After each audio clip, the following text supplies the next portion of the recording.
வணக்கம், நான் அருண் பேசுறேன். இது சண்டே டிஸ்டர்பர்ஸ் வலையொலியில் வருகின்ற காணொளி. 1000 ஒருவன் இருபுள்ளி சுழியம் அத்தியாயம் 31.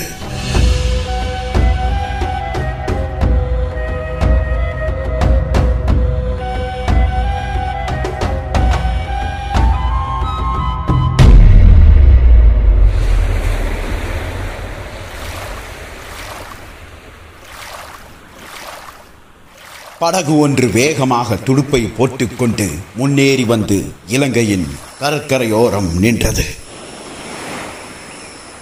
அதிலிருந்து இறங்கிய நீக்குழலன், கம்பன், கடம்பன் என்று மூவரும் முன்னேறி சென்று பார்க்க நடு காட்டுக்குள் நெருப்பு பயங்கரமாக எரிந்து கொண்டிருந்தது. கண்டிப்பாக அவர்கள்தான் வரிவிசை வீரனும் வீரபாண்டியரும் தான் இதை செய்திருக்க கூடும். இப்போது என்ன செய்ய? அரசரிடம் இருந்து வந்த செய்தியை நாம் வீரபாண்டியரிடம் கூறியே ஆக வேண்டும். எனக்கு என்னவோ அரசர் கொடுத்த செய்தி எல்லாம் இனி உதவாது என்று கருதுகிறேன். ஏன் அப்படி கூறுகிறீர்கள்? அரசர் ஓலையில் என்ன செய்தி அனுப்பியிருந்தார்? எந்த ஒரு பிரச்சனையும் வேண்டாம், கண்டிப்பாக வரிவிசை வீரனை தேடி வீரபாண்டியன் வருவார், வீரபாண்டியனை வைத்தே வரிவிசை வீரனை தடுத்து நிறுத்துங்கள் என்று கூறியிருக்கிறார். இந்த செய்தி வருவதற்கு முன்பே இவர்கள் பிரச்சனையை ஆரம்பித்து விட்டார்கள். அப்படியும் பாண்டிய அரசருடைய வேண்டுகோளுக்கு இணங்க சந்திரபானுவிடம் அமைதி பேச்சுவார்த்தையும் இனி நடத்த முடியாது. இப்படி ஒரு சம்பவத்தை செய்த பிறகு நாம் போய் அவனிடம் அமைதி என்ற ஒரு சொல்லுக்கே இடமில்லாமல் போய்விட்டது. இப்போது என்னதான் செய்ய? முதலில் நெருப்பு எரிந்து கொண்டிருக்கிறது. அதில் இருவரும் என்ன நிலைமையில் இருக்கிறார்கள் என்று தெரியவில்லை. காவல் வீரர்களை அனுப்பி அவர்களை அழைத்துக் கொண்டு வர சொல்லுங்கள். அடுத்த கணம் கடற்கரை ஓரமாக 2 குதிரைகள் முன்னேறி ஓடி வர, ஒரு நிமிடம் இரு, யாரங்கு? தீப்பந்தம். அடுத்த கணம் தீப்பந்தத்தை தூக்கி காட்ட அங்கு இருவர் வாளை உரையில் வைத்துக் கொண்டு, நீ குழலா, நீ இங்கென்ன செய்கிறாய்? வரிவிசை வீரா, அதை நான் உன்னிடம் கேட்க வேண்டுமடா. நீ இங்கு என்ன செய்து கொண்டிருக்கிறாய்? நான் தான் அழைத்துக் கொண்டு வந்தேன். இளவரசருக்கு வணக்கம். என்ன இது? அனைவரும் இலங்கையில் நின்று கொண்டிருக்கிறீர்கள். தாங்கள்? அது ஒன்றுமில்லை, 2 நண்பர்கள் வெகு நாட்கள் கழித்து சந்தித்திருக்கிறோம். அதுதான் பேசிக்கொண்டே இந்த இடத்திற்கு வந்தோம். காட்டுக்குள் நெருப்பு, குளிர் அதிகமாக இருக்கிறது அல்லவா? அதுதான் நெருப்பு மூட்டி சிறிது குளிர் காய்ந்து கொண்டிருந்தோம். என்ன இளவரசே, இப்படி எரிகிறது? ஓ ஆம், நானே இவனிடம் கூறினேன் ஓரிடத்தில் பற்றவை என்று. அனைத்து இடங்களிலும் இவன் தான் பற்ற வைத்தான். இளவரசே, ஓ கம்பரா, கூறுங்கள். போதும், இந்த நகைச்சுவை எல்லாம் தாங்கள் இப்போது எதற்காக கூறிக்கொண்டிருக்கிறீர்கள்? சிரிக்கத்தான். சிரிப்பே வராது. ஏன், நன்றாக இல்லையா? ஐயோ, இனி சிரிப்பே வராத நிலையில் தான் நாம இருக்கிறோம். அப்படியா? அப்படி என்ன ஒரு தருணம் ஆகிவிட்டது. இதோ பாருங்கள். என்ன இது? ஓலை.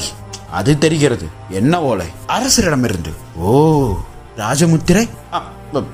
ராஜமுத்திரையா? அரசரிடமிருந்து ஓலை வந்தால் ராஜமுத்திரை எங்கே? இருங்கள், இதுக்குள்ளேதான் போட்டேன். இந்தாருங்கள். எங்கள் மீது உங்களுக்கு நம்பிக்கை இல்லையா?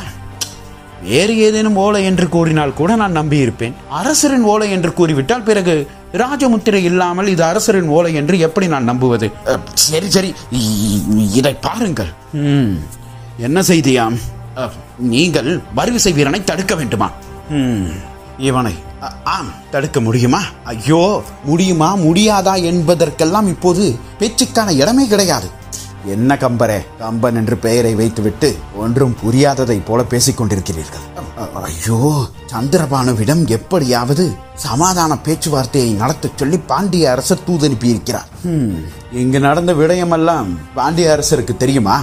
நீ பேசாமல் இரு வரிவிசை வீரா, நான் இளவரசரிடம் பேசிக் கொண்டிருக்கிறேன். சரி, இங்கு நடந்த விடயமெல்லாம் எனது அண்ணனுக்கு தெரியுமா என்ன? தகவல் நாம் அனுப்பியது இன்னும் 2 நாள் ஆகும் போய் சேர.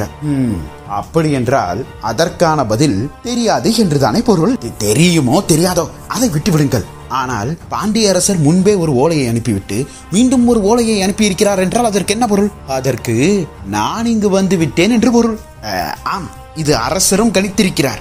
ஆகையால் தான் 2 ஓலைகளை அனுப்பியிருக்கிறார். 2 ஓலைகளிலும் கூறப்பட்ட செய்தி என்ன? சந்திரபானுவிடம் நட்பு பாராட்ட வேண்டும். பாராட்டுவார்கள் அவர்களை. அதெல்லாம் முடியாது என்று எழுதிக்கொள் ஓலையில். ஐயோ வருவிசை வீரன், நீ அமைதியாக இரு. அவனிடம் எதற்காக கம்பரே வம்பிழுத்துக் கொண்டிருக்கிறீர்கள்? நமது படை வீரர்கள் எல்லாம் இங்கே கரைக்கு அப்பால் தான் இருக்கிறார்கள். சரி, வர சொல்லுங்கள். வர சொல்லவா? எதற்கு? என்ன நடந்தது என்று பார்த்து விட்டீர்கள் அல்லவா? இனி அவன் என்ன சும்மாவா இருப்பான்? கண்டிப்பாக போர் முனையில் தான் வந்து நிற்பான். ஐயோ இளவரசே, சுந்தர பாண்டியருக்கு தெரியாமல் இதெல்லாம் நாம் நடத்துவது சரியல்ல. அதை பற்றி நீ ஏன் கவலை கொள்கிறாய்? அண்ணனுக்கு நான் ஓலை அனுப்புகிறேன், வேண்டுமெனால் தூது கூட நான் அனுப்புகிறேன். முதலில் படைபலங்களை தயார் செய்ய சொல். கோடிக்கரையிலேயே நமது படை வீரர்கள் இந்நேரம் வந்திருப்பார்கள் அல்லவா? ஆம், படைகளை திரட்டித்தான் வைத்திருக்கிறோம். பிறகு என்ன நடக்கவிருக்க போகிறது என்று தங்களுக்கே தெரிந்திருக்கிறது. ஐயோ, முன்பு அப்படி ஒரு கட்டத்தில் இருந்தோம். ஆனால் இப்போது அரசருடைய ஓலை வந்திருக்கிறதே. இதை பாருங்கள், இங்கு என்ன நடக்கிறது என்று அரசருக்கு சரிவர தெரியாது. ஆகையால் தான் அரசர் இந்த காரியத்தில் இறங்க சொல்லி இருக்கிறார். நீங்கள் சென்று ஆகும் வேலையை பாருங்கள். என்ன சொல்வதென்றே தெரியவில்லை. போயாக வேண்டிய வேலையை பாருங்கள். வருவிசை வீரா, என்ன இப்போது உனக்கு என்ன ஆயிற்று?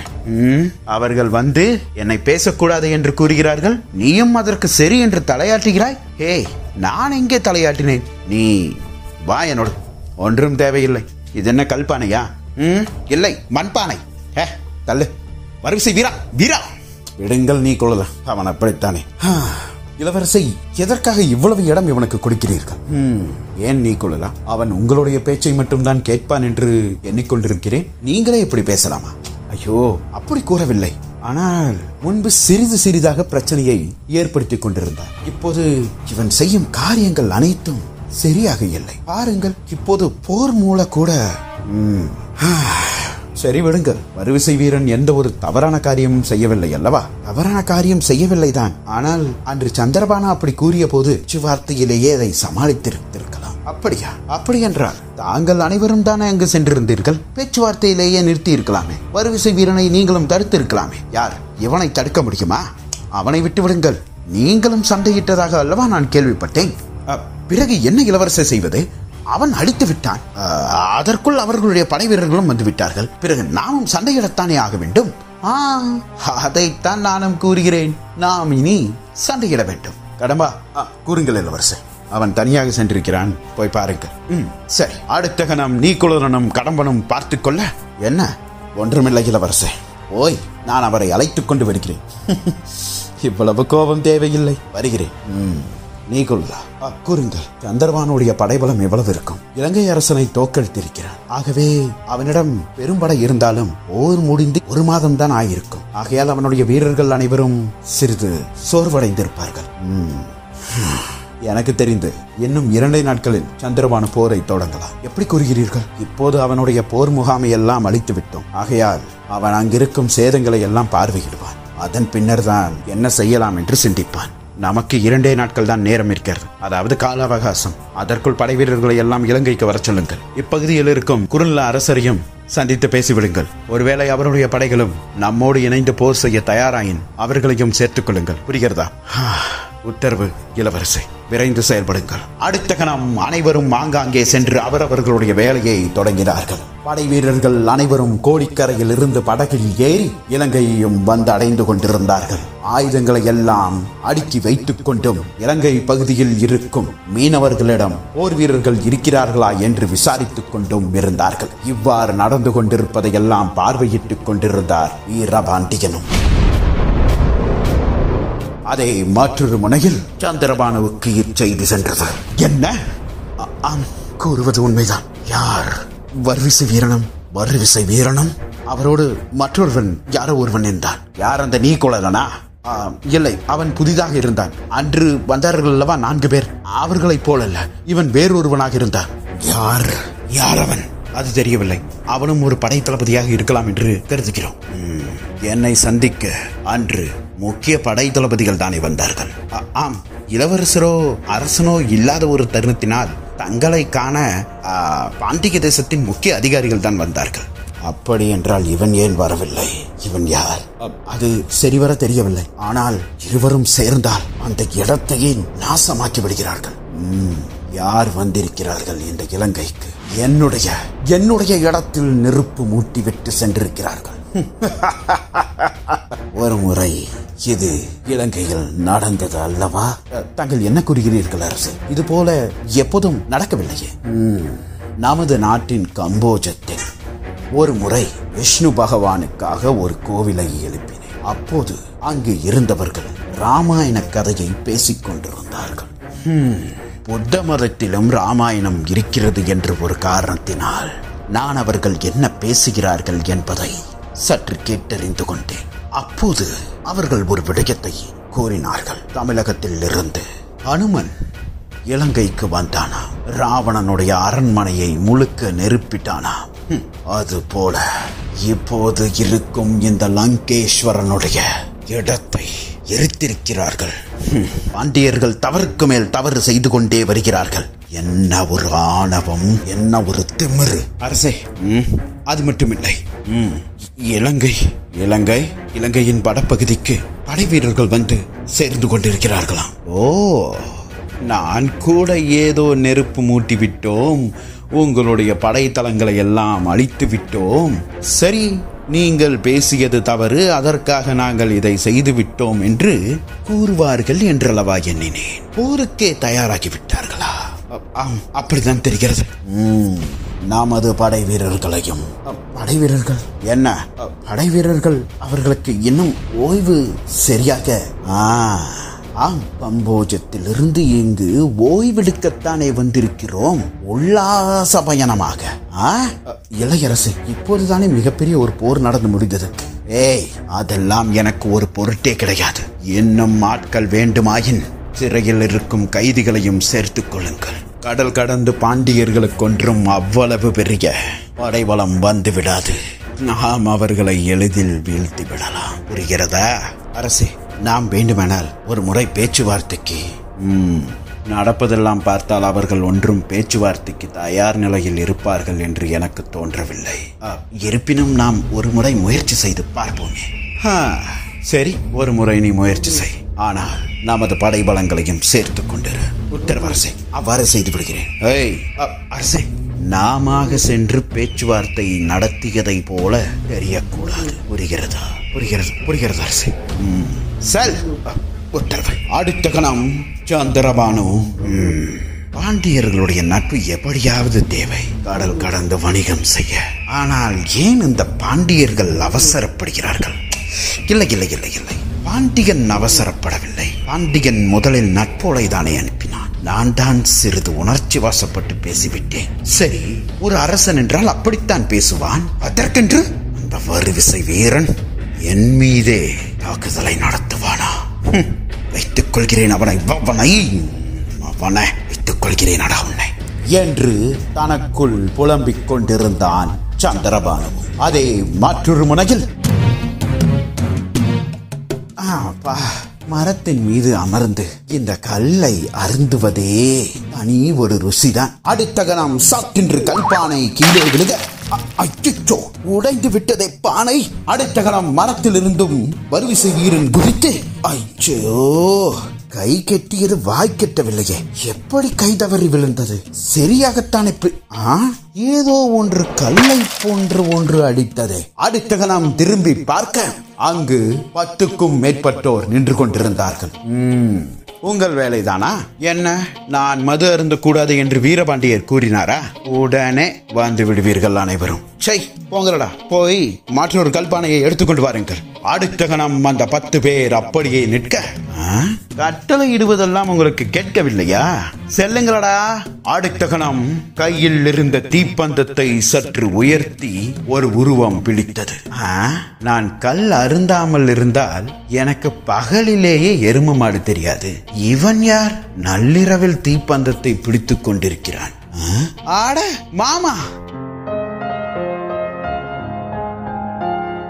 எப்படி இருக்கிறீர்கள்? வறுவிசை வீரா, இங்கு என்ன செய்து கொண்டிருக்கிறாய்? தாங்கள் பார்க்கவில்லையா?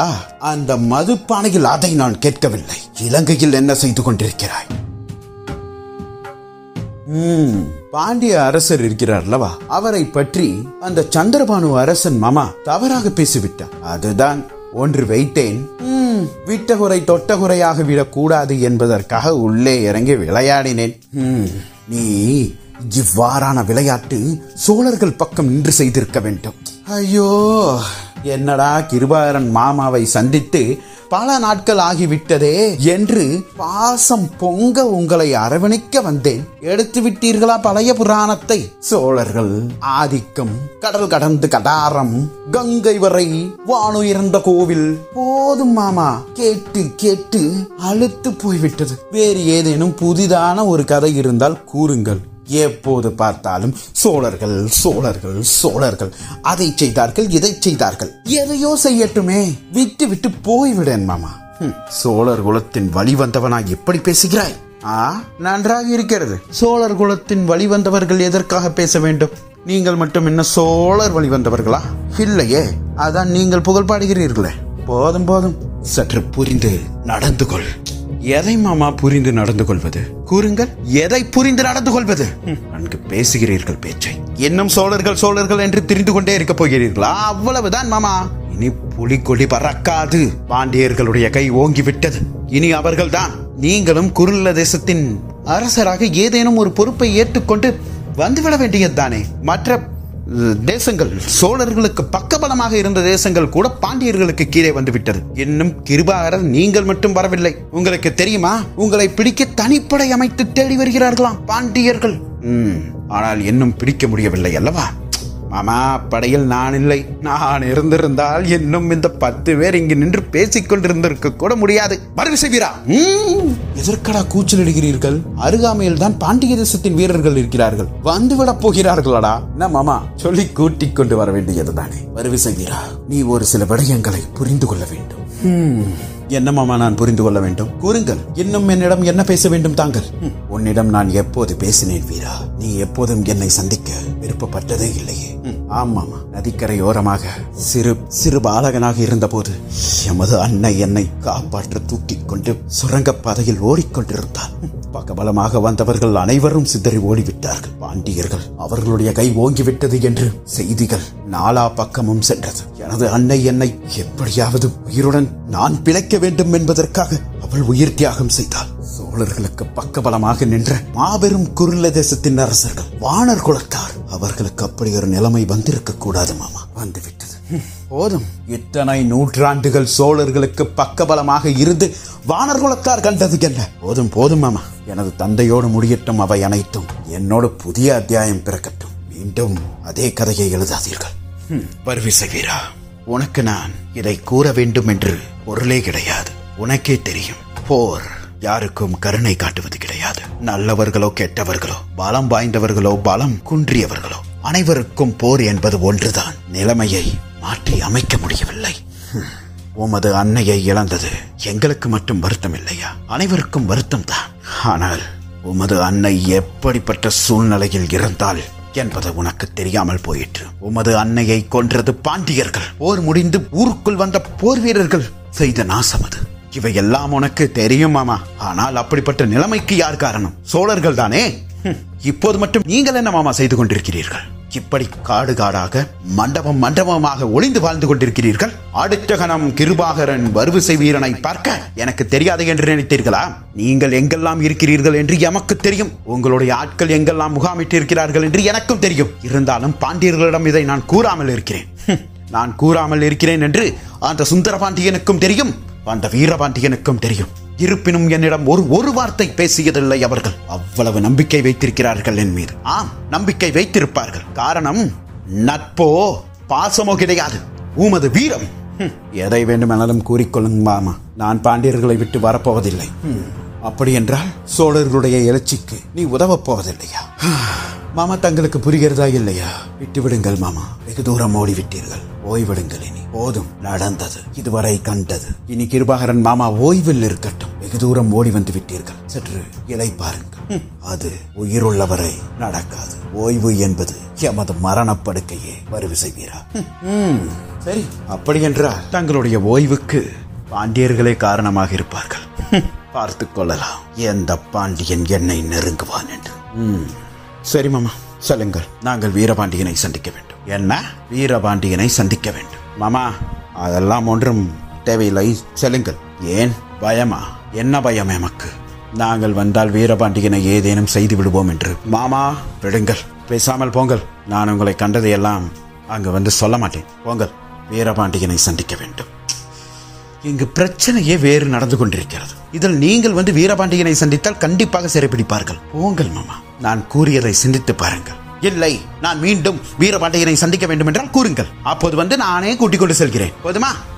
வருவிசை வீரா, பாசம் இல்லாததை போல நன்கு நடிக்கிறாய். எது எப்படியோ மாமா, என்னை மனமாற்ற முயற்சி செய்யாதீர்கள். சரி, நாங்கள் இங்குதான் இருப்போம். வீரபாண்டியன் ஒப்புக்கொண்டால் எங்களை அழைத்துக் கொண்டு போ, வருகிறோம் என்று கூறிவிட்டு கிருபாகரனுடைய ஆட்கள் அந்த இருளில் மறைந்து போக, வேற நிலைமையை புரிந்து கொள்ளாமல் என்று கூறிவிட்டு வருவிசை வீரனும் வேறொரு புறமாக செல்ல, ஒரு மரத்திற்கு பின்னால் இருந்து வந்த கடம்பன், ஓ இவன் துரோகியா? எவ்வளவு நாட்கள் பாண்டியர்களுக்கு பக்கபலமாக இருக்கிறேன் என்றல்லவா கூறினான். கிருபாகரனை பாண்டியர்கள் தேடிக்கொண்டிருக்கிறார்கள் என்று தெரிந்தும் அவர்கள் இருக்கும் இடத்தை அறிந்தும் இதுவரை கூறாமல் இருந்திருக்கிறான். இது போதுமடா வருவிசை வீரா, உன்னை துரோகி என்று பச்சை குத்தி பாண்டிய தேசத்தின் தலைநகரான மதுரையில் நிறுத்த வைக்கிறேன். அப்போது புரியும் இந்த கடம்பன் யார் என்று அவனுக்குள் கூறிக்கொண்டான். காத்திருப்போம் அடுத்த அத்தியாயத்திற்காக. நன்றி, வணக்கம்.